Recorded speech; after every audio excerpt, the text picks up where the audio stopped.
नमस्कार। घटना चक्र में आप सबका स्वागत है। 18 अप्रैल को प्रधानमंत्री अटल बिहारी वाजपेयी ने दोस्ती का आगाज किया था पाकिस्तान से। तब से अब तक इस दोस्ती की दरिया में बहुत पानी बह चुका है। लाल कृष्ण आडवाणी अमेरिका हो आए हैं, प्रधानमंत्री अटल बिहारी वाजपेयी चीन की यात्रा कर रहे हैं, परवेज मुशर्रफ खुद अमेरिका होकर के आए हैं। जमाली साहब कह रहे हैं कि कुछ आप बढ़ो कुछ हम बढ़ें, कुछ त्याग की आवश्यकता है। जब एक देश का प्रधानमंत्री त्याग की बात करता है तो थोड़े से कान चौकन्ने हो जाते हैं।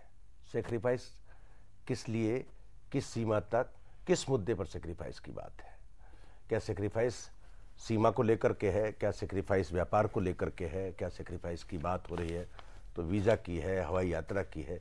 सेक्रीफाइस का मतलब क्या है? और निश्चित रूप से दोस्ती में तो कहा ही गया है, तुलसीदास ने कहा भी है, जे न मित्र न होई दुखारी, तिरे भी लोकत पातक भारी।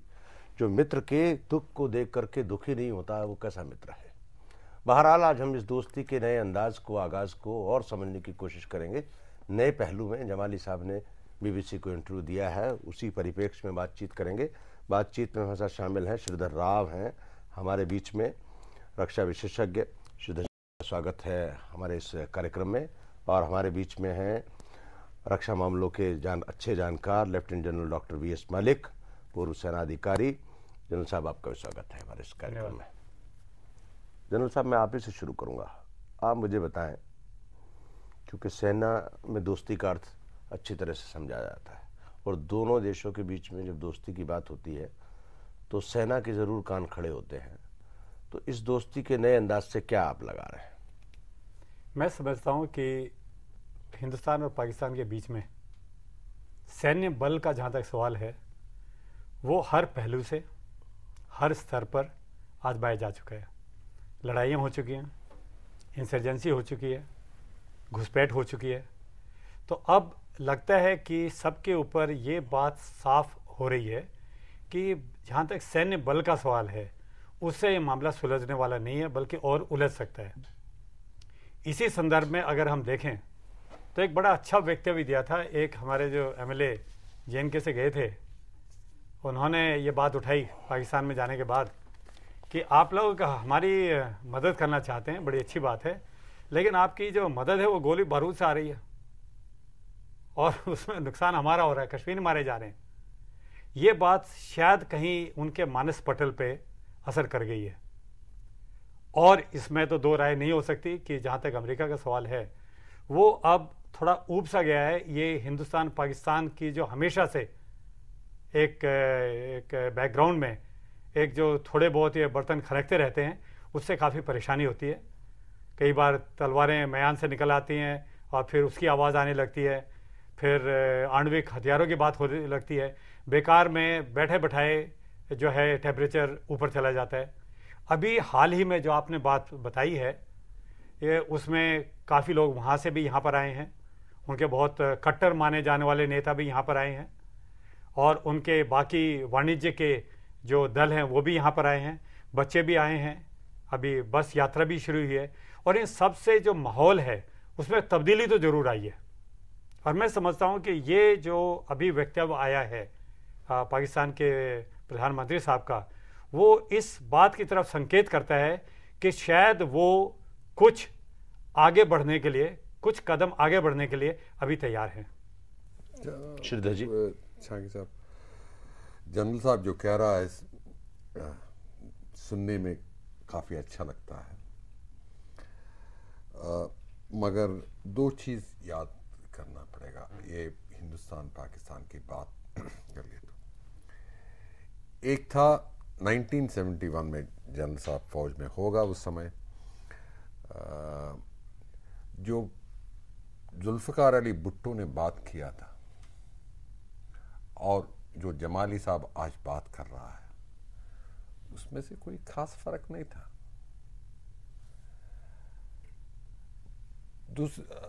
और बाद में और एक जंग 18 साल नहीं 20 roughly about 28 years later we fought one more war. But more than that, एक सिविलियन गवर्नमेंट जैसे जमाली जैसे सरकार एक नॉमिनेटेड गवर्नमेंट, इसका लेजिटिमेसी नहीं है। श्रीधर जी देखिए, फिर again back to square one. नहीं। I totally object to this point. See, you have to deal with the Pakistan as the Pakistani फौज से हम बात करेंगे, पाकिस्तानी फौज से सीधा बात करेंगे। श्रीधर जी आप कैसे कह सकते हैं, मेरे को बताइए। एक देश का राष्ट्रपति जनरल परवेज मुशर्रफ ये कह रहा है कि हमारा प्रधानमंत्री तो जफरुल्लाह खान जमाली साहब हैं, आपको इनसे बात करनी है तो करिए। करेंगे बात करने, बात हम तो फिर the very premise of your talk नहीं इज टोटली अनटेनेबल। नहीं, बात हम सबसे करेंगे, but business is with arm forces, that's the point. इसका then we are not going to land anywhere। नहीं कहीं नहीं पहुंचेंगे। नहीं, आने वाली 50 साल यही चलेगा। आपका लॉजिक जो है उसके हिसाब से तो कहीं नहीं पहुंच सकते, क्योंकि अगर हम पहले तो हम देखिए, we are totally in a fix and confuse state of. नहीं, कंफ्यूज स्टेट। हम पहले सब कहते रहे जनरल मुशर्रफ साहब तो शंभू राष्ट्रपति हैं, सेल्फ क्लेम प्रेसिडेंट है, सब बात नहीं करेंगे। आपने फिर उनको आगरा बुला लिया, उन्होंने कहा डेमोक्रेसी रिस्टोर करेंगे। हमारी मतलब लोग, पूरी दुनिया की राय ऐसी है, हमने फौज लगा दी सीमा पे, पाकिस्तान में टेरर क्रिएट हो जाए, हमने उनकी मदद कर दी। अब आप कहते हैं साहब ये जफरुल्लाह खान साहब जमाली साहब जो है प्रधानमंत्री नहीं है। Why we have that kind of a conception? I tell you, I don't understand it. I am talking with, we'll talk with everybody, but business of talking about restoration of Indo-Pak relations, you have to deal with the armed forces. Without that, there is no way out. No, but armed forces actually, जब armed forces ने पाकिस्तान में, किसी को कोई संदेह नहीं है कि आर्म फोर्सेस का एक बहुत बड़ा रोल है, बल्कि उनका ही रोल है। तो लेकिन जब उन्होंने एक जनरल परवेज मुशर्रफ को अपनी कमान सौंप रखी है, जनरल परवेज मुशर्रफ भी जो तथाकथित सरकार है वहां पर उसको अपना नुमाइंदा बना रहे हैं, और एक बफर, एक शॉक एब्जॉर्बर, मतलब झटकों को सहने की। मैं आपको यही अर्ज कर रहा हूं, आप पाकिस्तानी मीडिया पढ़ लिए तो, लेटेस्ट जुलाई न्यूज लाइन पढ़ लिए तो, उसमें से जमाली साहब जाने वाले हैं, ऑल्टरनेटिव प्राइम मिनिस्टर ढूंढ रहा है। इसी वजह से देखिए, वो तो हमारे यहाँ भी होता है। नहीं, क्या कारण है? देखिए हमारे, because he failed to deliver the legal framework order of issued by the general Pervez Musharraf. Please don't compare Indian democracy, Indian election, Indian politics with Pakistan. Pakistan is a country where ad hocism and the rule of the law is by the armed forces. Let's be clear on that.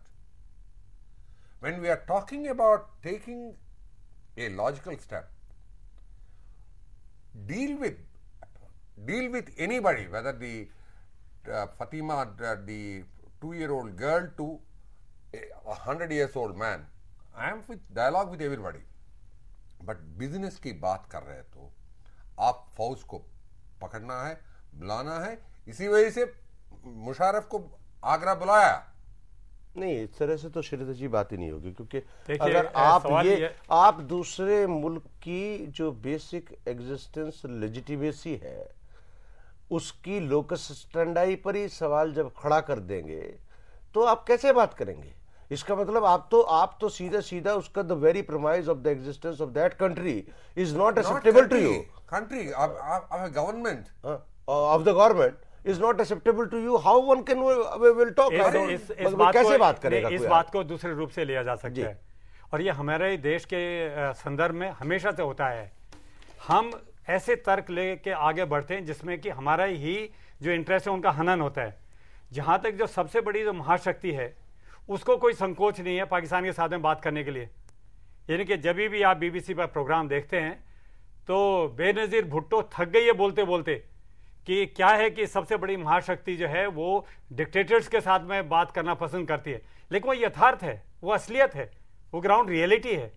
उसी को देखते हुए आगरा का जो पहल की गई थी, अब उसका दूसरा रूप लेते हैं। साहब आपने जनरल मुशर्रफ साहब को लेजिटिमाइज कर दिया, लेकिन इसके दो पहलू और बड़े मजेदार हैं। अभी ये बात उनके सामने आ गई है कि जो आर्थिक दृष्टि से वो कब तक वो मोहताज रहेंगे अमेरिका के। अभी ये ऑयल की बात चली थी, 21-22 जुलाई में अखबार में रिपोर्ट आई थी, तुर्कमेनिस्तान से जो उनका जो पाइपलाइन चलने वाली थी लाहौर तक, वो देख रहे हैं कि उसको आगे अगर इंडिया की तरफ तक अगर वो नहीं पहुंचती है तो वो पाइपलाइन वायबल नहीं है। और जो रिपोर्ट पेपर्स में आई हमारे टाइम्स ऑफ इंडिया में, उन्होंने कहा कि नहीं साहब, इस पाइपलाइन का जो रास्ता है वो हेरत, कंधार, मुल्तान से लेकर दिल्ली की तरफ बढ़ाया जाए।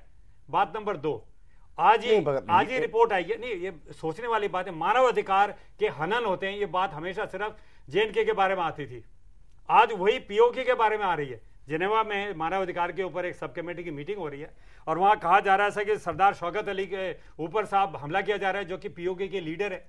ये बात पहले नहीं आई है, अभी आ रही है।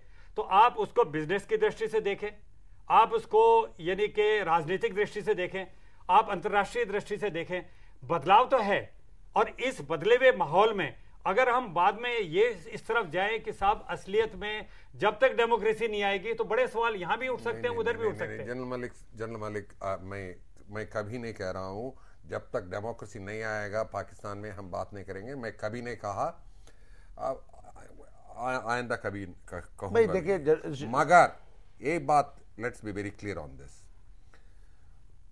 एक था एक पीपल्स वॉइस, माने people to people contacts, people to people relationships, business to business relationship। आप पाइपलाइन की बात कर रहा है, बिजनेस ट्रेड की बात कर रहा है चागी साहब।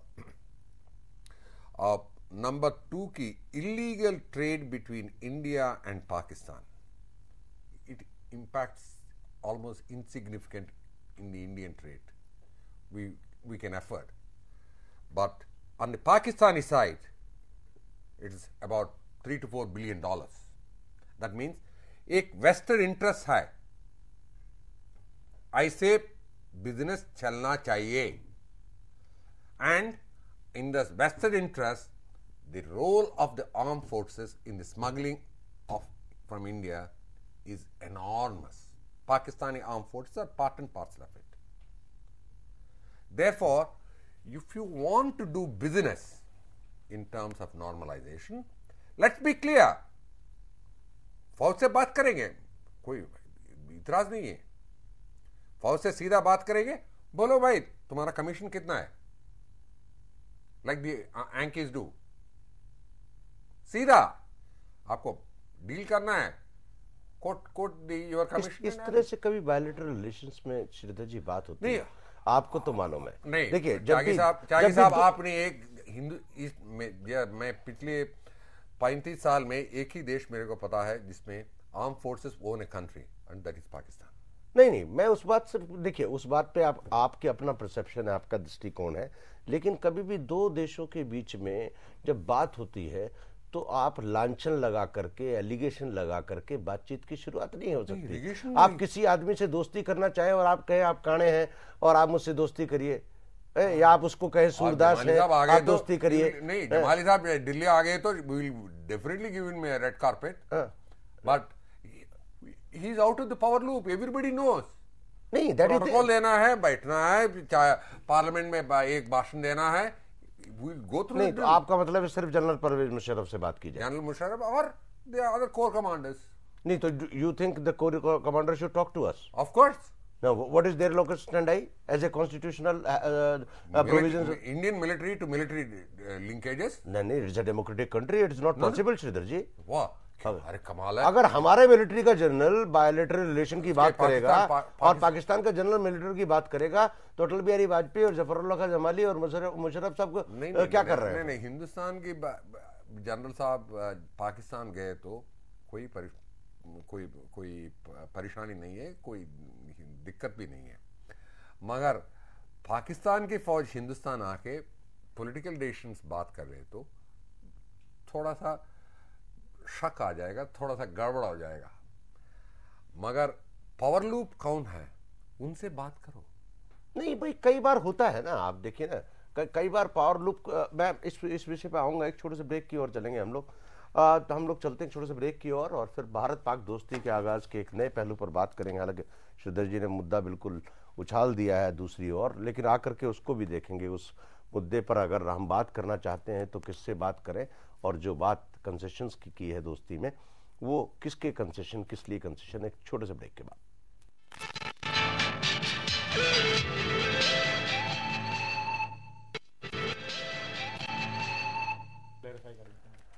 घटना चक्र में आप सबका एक बार फिर से स्वागत है। भारत पाक दोस्ती का आगाज प्रधानमंत्री अटल बिहारी वाजपेयी ने 18 अप्रैल को श्रीनगर में इसका आगाज किया।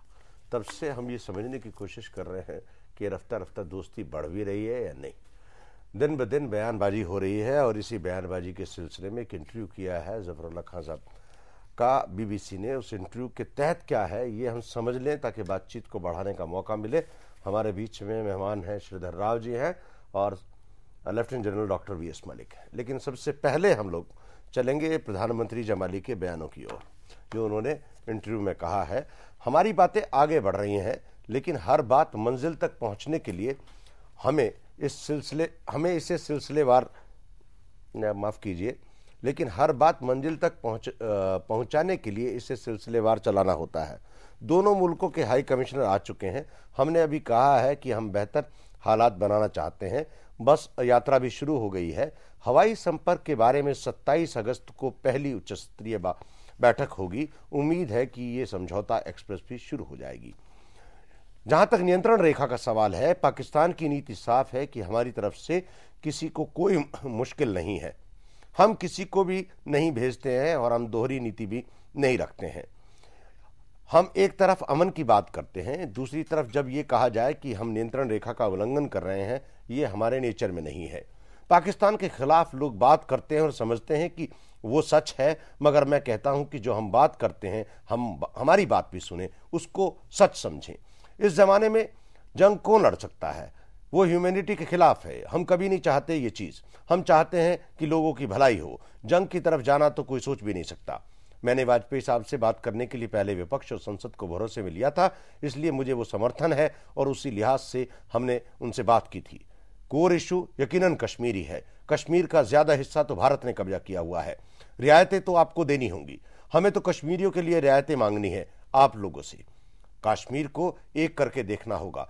कश्मीर को आप दो हिस्सों में बांटकर नहीं दे सकते। ये देखना होगा कि किसका हिस्सा किसके पास है, कितना हिस्सा किसके पक्ष में है, कौन ज्यादा बड़ा मुल्क है, ताकतवर है। जो बड़ा मुल्क होता है अमूमन बलिदान वही देता है।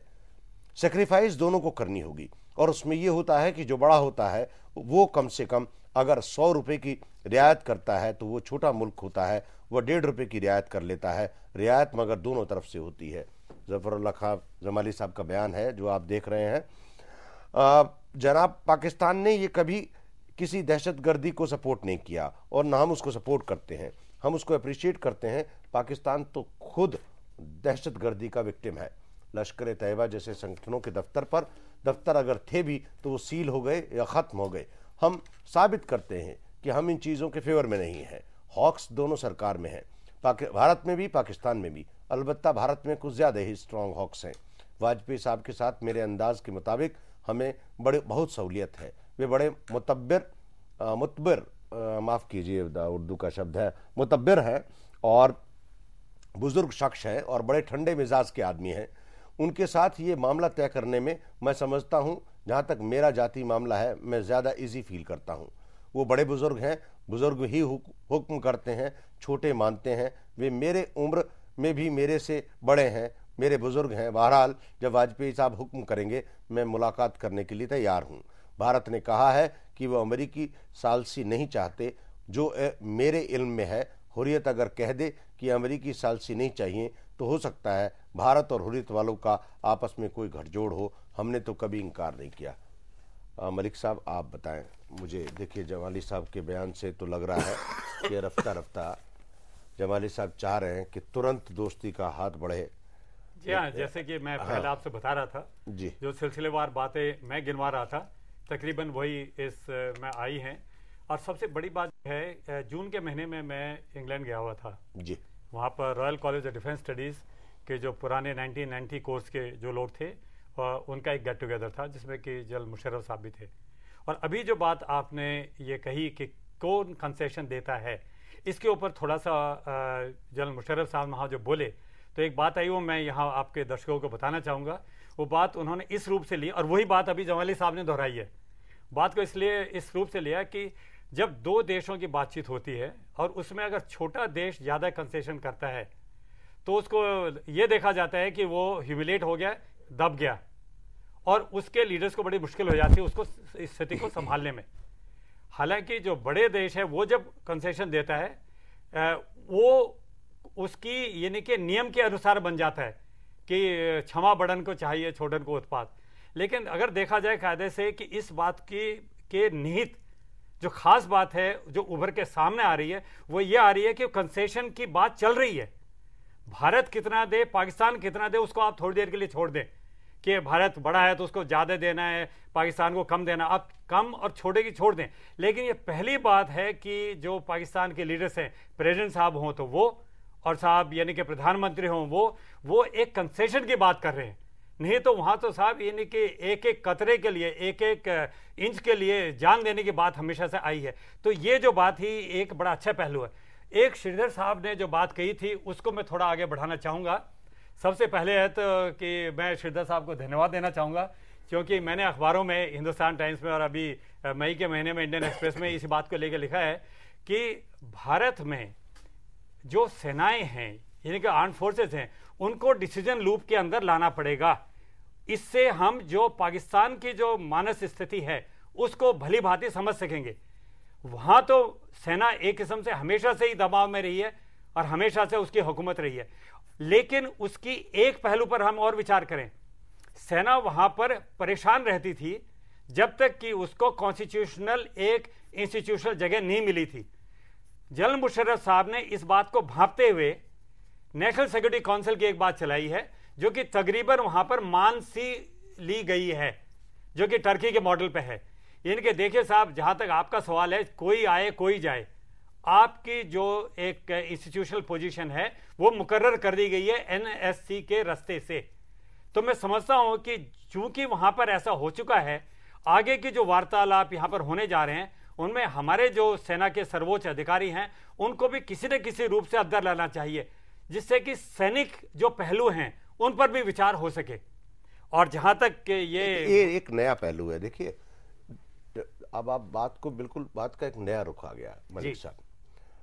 भाई, डेमोक्रेटिक लीडर्स को बात करने देंगे या मिलिट्री हुक्मरानों को बात करने देंगे?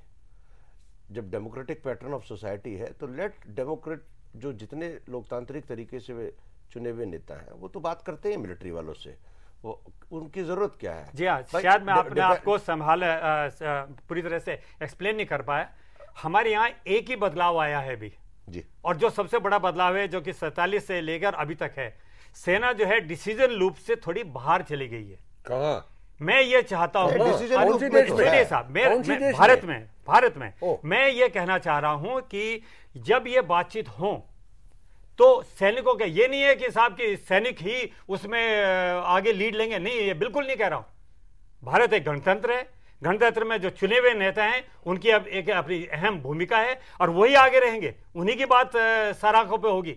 लेकिन मैं कह रहा हूं कि जो सैनिक पहलू हैं उसको अनदेखा नहीं करना चाहिए। और खास तौर से जबकि हम पाकिस्तान से बात करें, अभी चाइना से बात चली है, उसमें दो जो ट्रीटीज हैं 93 और 96 वाली, खास तौर से 96 वाली ट्रीटी है क्या, वो सब सैनिक पहलुओं पे ही बात हो रही है। इस बात को हम अगर सिर्फ एमईए यानी कि सिर्फ कूटनीति की तरफ से अगर आगे बढ़ाएंगे तो जरूरन कोई ना कोई ऐसा सैनिक पहलू है जिसमें हम दबाव खा सकते हैं। ये पहले हो चुका है। तो मैं जो इशारा कर रहा हूं इस बात की तरफ इशारा कर रहा हूं कि सैनिक को उस बात में, उस डिसीजन में उनकी जो बात है उन पहलू पर भी विचार करना चाहिए। और जिस तरह से सरकार जैसा उचित समझे, जिस लेवल पे अलग से उनको करवाना चाहिए, मिला के कराना चाहिए, या उनकी सिर्फ बात को शामिल कर ले, कि जिस भी रूप में करना चाहिए। लेकिन ये जरूरी है साहब, आपने बिल्कुल बात बदल रहा है। एक था हिंदू पिछली 35 साल में जितने तक मैं इस काम में हूँ उसमें से फौज is part and parcel of the nation making process. Let us not get into that. Basically here, Pakistan Hindustan की बात में पाकिस्तानी फौज से हम बात करना चाहते हैं। इसी वजह से पाकिस्तान फौज इज द पावर सेंटर इन इस्लामाबाद, एक था। दूसरा बात यह है ये पावर सेंटर की पिछले 50 साल में वेस्टेड इंटरेस्ट आ गया। हम आपको मेरा जितना तक मेरे को याद है, शरद पवार साहब ने जब डिफेंस मिनिस्टर था, उन्होंने सीधा बोल दिया था, अरे भाई आ जाओ, आके आपस में बात कर लो about Indian aggression and so on. मगर वो बात मानने को तैयार नहीं है। वन, दूसरी बात यह है, आप एक तरफ से कंसेशंस की बात कर रहा है, काफी दफा हो चुका है, ये पहली दफा जिंदगी में, ये पिछले 50 साल में पहली दफा नहीं हुआ। मगर साथ साथ लश्कर ए तैयबा, जैश ए मोहम्मद और अल-बदर और सो मेनी ऑर्गेनाइजेशंस, उसको खाली एक बोर्ड बदल दिया। अच्छा, अभी एक फ्रेंच नॉवल आया, French investigator has brought out a very detailed account. आप एक एक्चुअली वो 6 पार्ट आर्टिकल है, किताब भी पढ़ा हुआ है मेरे पास, वो अफगानिस्तान और कश्मीर की जहादी इन अफगानिस्तान। इसमें ये बात हो रही है, ISI, Pakistani armed forces and jihadis, this cocktail mixture is taking एक नया रूप ले गए थे।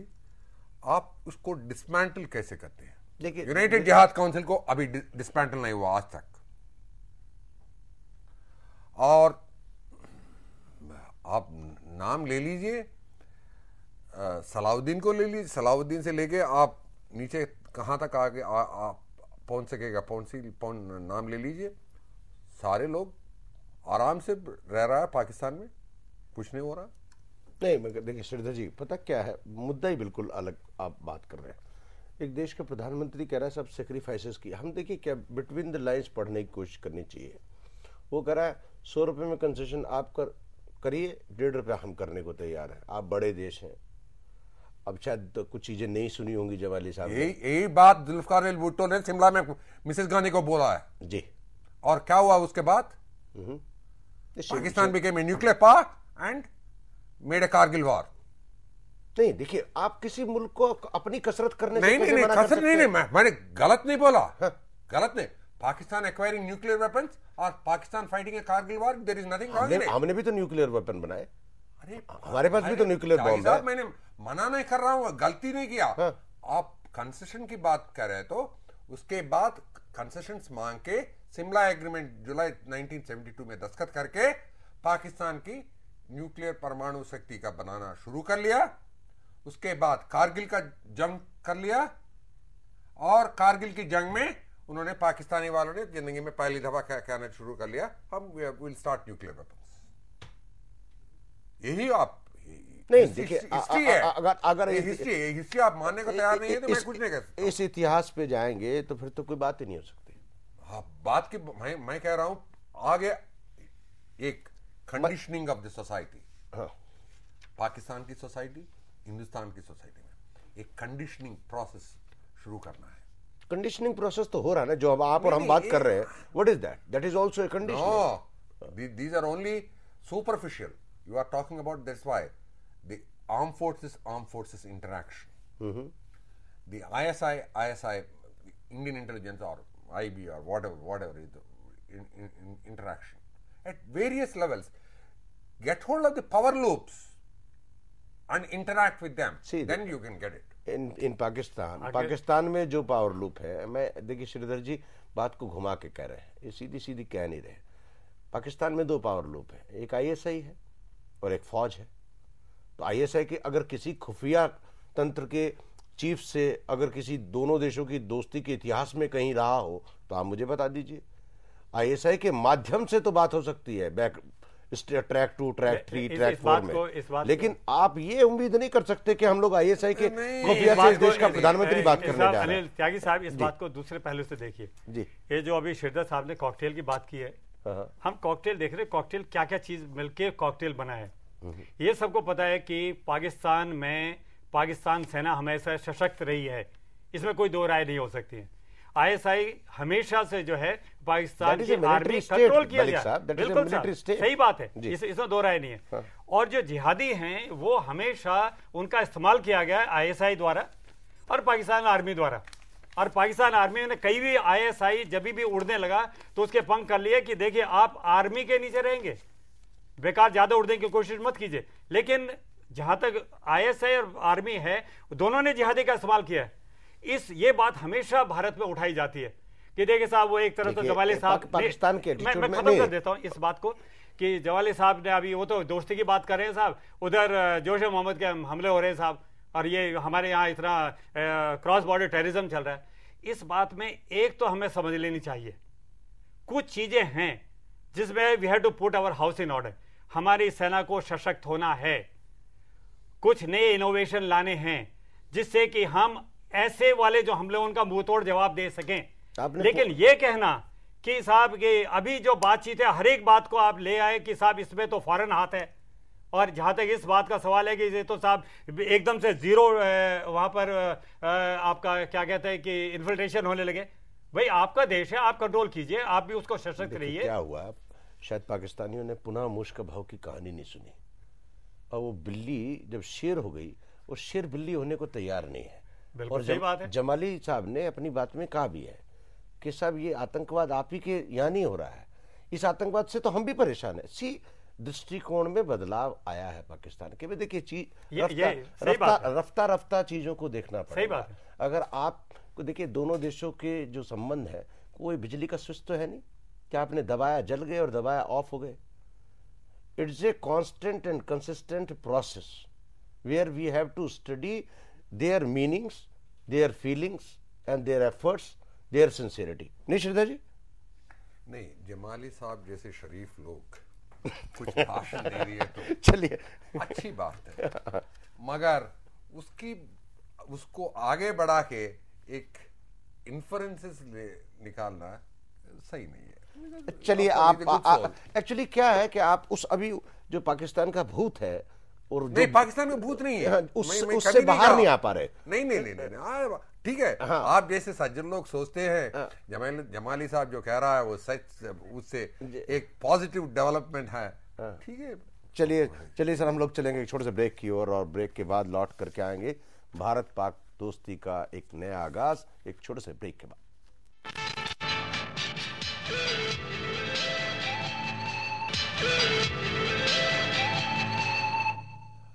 घटना चक्र में आप सबका एक बार फिर से स्वागत है। हम लोग चर्चा कर रहे हैं भारत पाक दोस्ती का आगाज। प्रधानमंत्री अटल बिहारी वाजपेयी ने 18 तारीख को अप्रैल को आगाज किया था श्रीनगर से।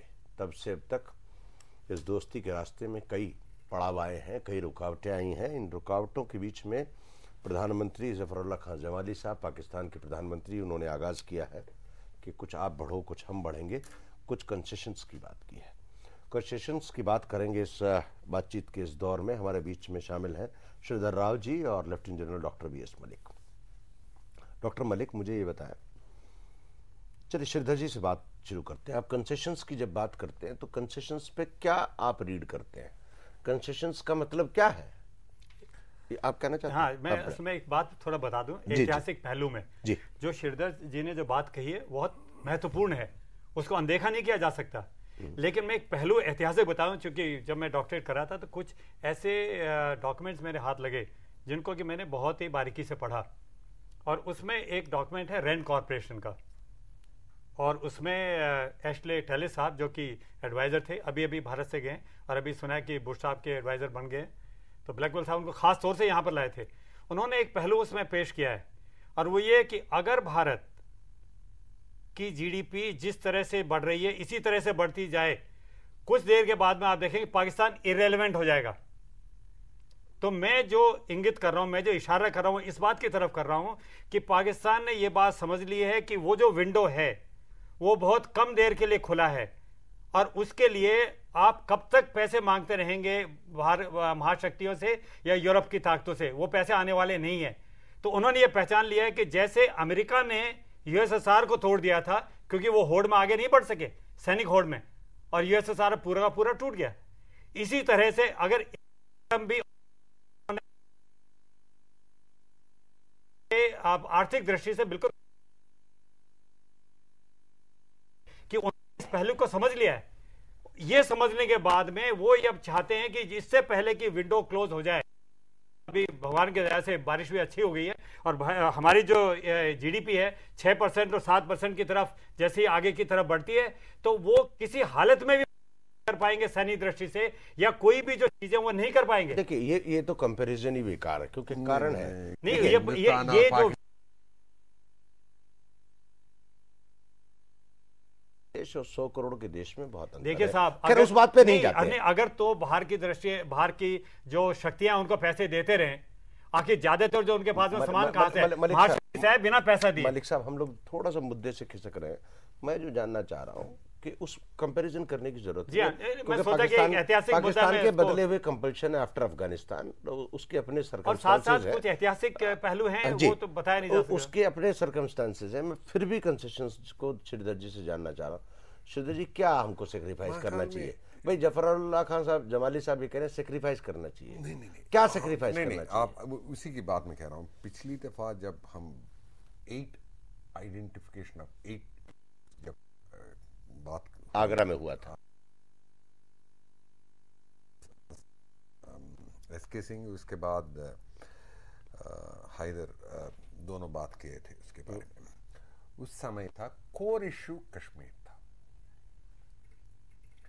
अच्छा, कोर इश्यू के साथ साथ जब मीडिया की अटेंशन आई थी of building the उल्लर water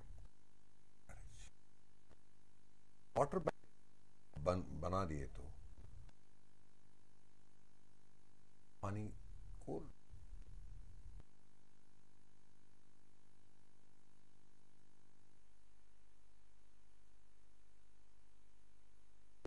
which is against the Indian interest. No. Water flowing from the water flowing from the top going to the down, and you are giving more water to the down flowing. This is a part of generosity. Yes, that is a generosity. 1960 हम मानते हैं, मगर ये Wular water barrage बन गए तो पाकिस्तान में ज्यादा पानी पहुंचने का तरीका काफी कम है, और एक जो जमींदारी लैंडलॉर्ड और elite who sustain the armed forces, they will be in trouble.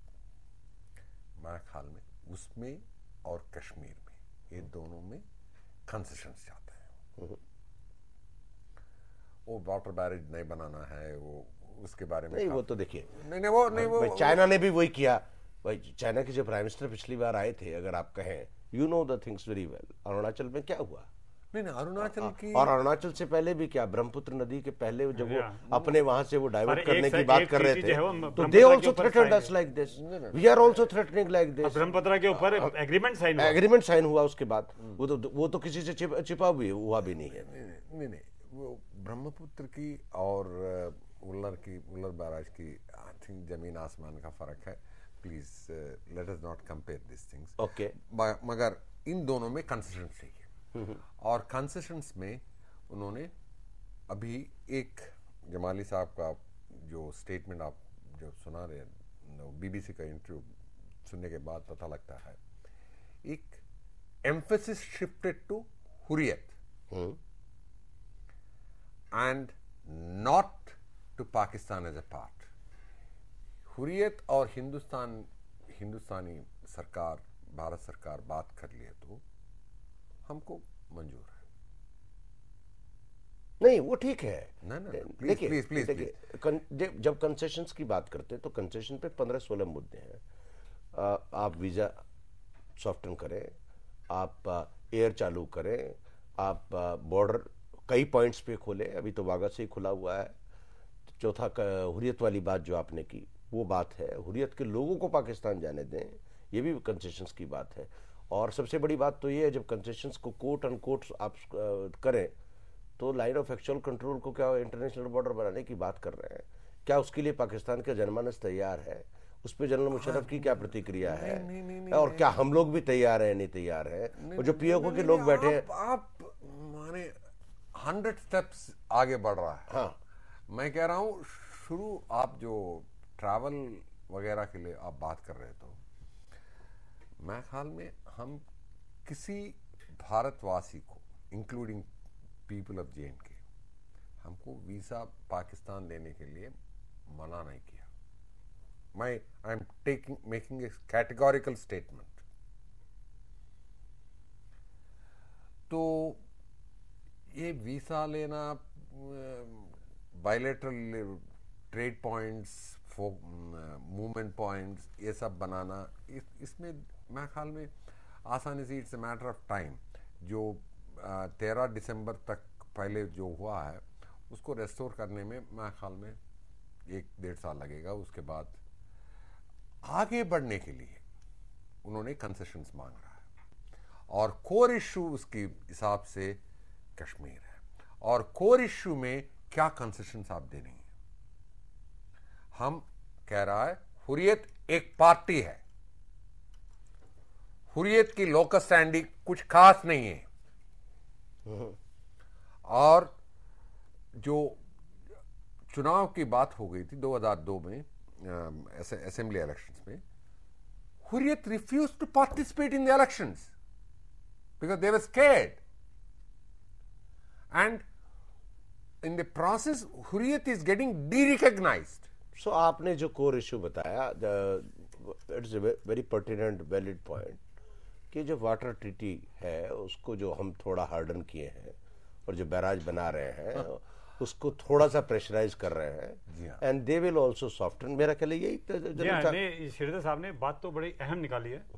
सही बात है। नहीं, वो बड़ा मुद्दा कश्मीर, बिल्कुल साहब, कश्मीरियों के लिए दैट इज वेरी ताल्लुक रखता है। देखिए साहब, ये बात तो एक बहुत अहम है कि पानी की जो इम्पोर्टेंस है पाकिस्तान के लिए, और ख़ास तौर से कि पंजाब के लिए, और पंजाब और सिंध में उनके यहाँ जो झगड़ा है वो सिर्फ पानी के ऊपर भी है कि कितना पानी पंजाब से कैनाल्स के जरिए वो सिंध तक आने देते हैं। तो पानी तो एक अहम है, और ये भी सबको जाहिर है कि हमने इतना सारा क्रॉस बॉर्डर टेररिज्म होने के बाद भी, इतने हमले होने के बाद भी, कारगिल होने के बाद भी, अपनी जो ये इंडस वाटर ट्रीटी है इसके ऊपर कभी रिसेंट नहीं किया जी।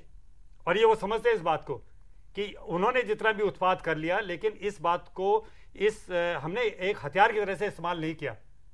दूसरी बात जो उससे ताल्लुक रखती है वो ये है कि ये व्यापार से कनेक्टेड है, क्योंकि उसके बाद एग्रीरियन इकोनॉमी है भाई। लेकिन ये भी हमें नहीं भूलना चाहिए कि ये जो है ग्लोबलाइजेशन का जमाना है, WTO का जमाना है, और इसमें अगर हम इन व्यापार के पहलुओं को खो जाएंगे तो देखेंगे कि जहां तक पाकिस्तान उसकी जो दशा है अभी वो दुर्दशा की तरफ ही बढ़ सकती है जी। और इन पहलुओं पर विचार करते हुए जब हम आगे बढ़ते हैं, जहां तक कि हुर्रियत जिसकी तरफ की अभी श्रीधर साहब ने इशारा किया है वो बिल्कुल सही है। 2002 के इलेक्शन के बाद में उनकी तो वो अवस्था रह नहीं गई, उसके बाद में उनके भीतर फूट भी पड़ चुकी है।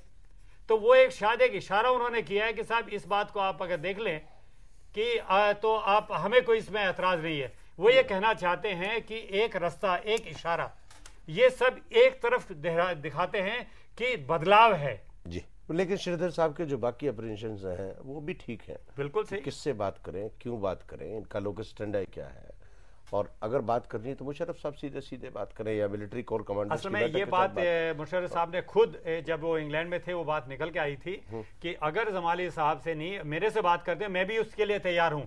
तो ये कहना कि वो सिर्फ जमाली साहब के लिए ही बोल रहे हैं, ये शायद उचित नहीं होगा कि जनरल मुशर्रफ कई बार कह चुके हैं कि अगर आप मेरे से बात करना चाहते हैं मैं भी उसके लिए तैयार हूं। जी श्रीधर जी, आपका बहुत बहुत शुक्रिया, आप हमारे प्रोग्राम में आए, और मलिक साहब आपका भी बहुत बहुत शुक्रिया, बहुत बहुत धन्यवाद। भारत और पाकिस्तान मैत्री का आगाज, दोस्ती का आगाज, ये मुद्दा आज हमने किया। पाकिस्तान जिस तरह से चल रहा है, पाकिस्तान चाहता है कि भारत भी उसी तरह से दौड़ लगाए, लेकिन भारत एक बड़ा देश है, उसको अपनी समझ है, उसको देखना है कि हमारी विदेश नीति के तहत कौन सा कदम ठीक है या नहीं। और शायद जमाली साहब ने ये शेर नहीं सुना है, कोई हाथ भी ना मिलाएगा जो गले मिलोगे तपाक से, ये नए मिजाज का शहर है, जरा फासले से मिला करो। हम कल फिर मिलेंगे नए विषय के साथ, नए मेहमानों के साथ। तब तक के लिए धन्यवाद, नमस्कार, खुदा हाफिज।